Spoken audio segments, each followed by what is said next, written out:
Hi everybody, welcome to Property Chat with James Alexander. My name's Ken Hume. This week we're talking about landlord licensing. We've had some inspections now. We can tell you what to expect. Stand by.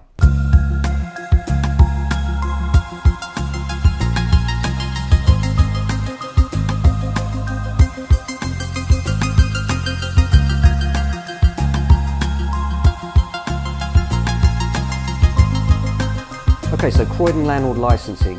What they're actually doing at the moment is a number of inspections, and no doubt a few of you have had them.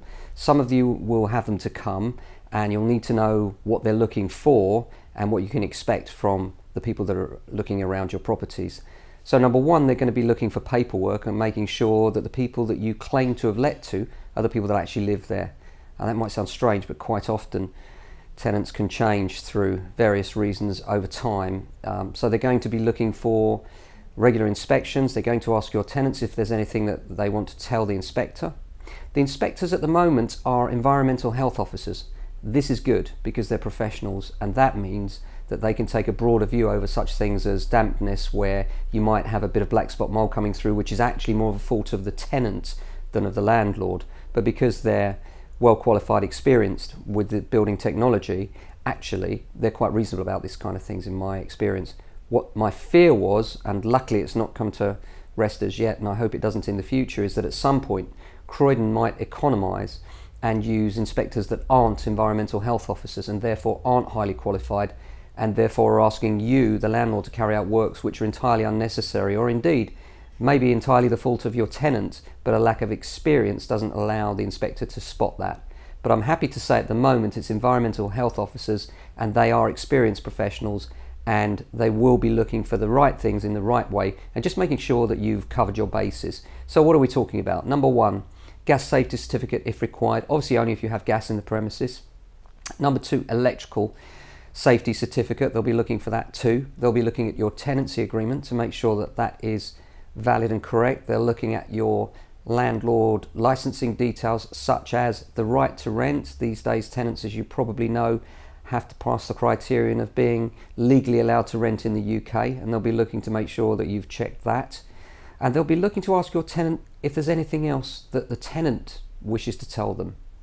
In other words, if you have a dispute with your tenant over something, it's as well to have that conversation with the inspector before you hit the address and go around with your tenant, because you can be sure that your tenant will be telling them directly, and then you'll be in the middle of a dispute without having the chance of giving your side of the story prior.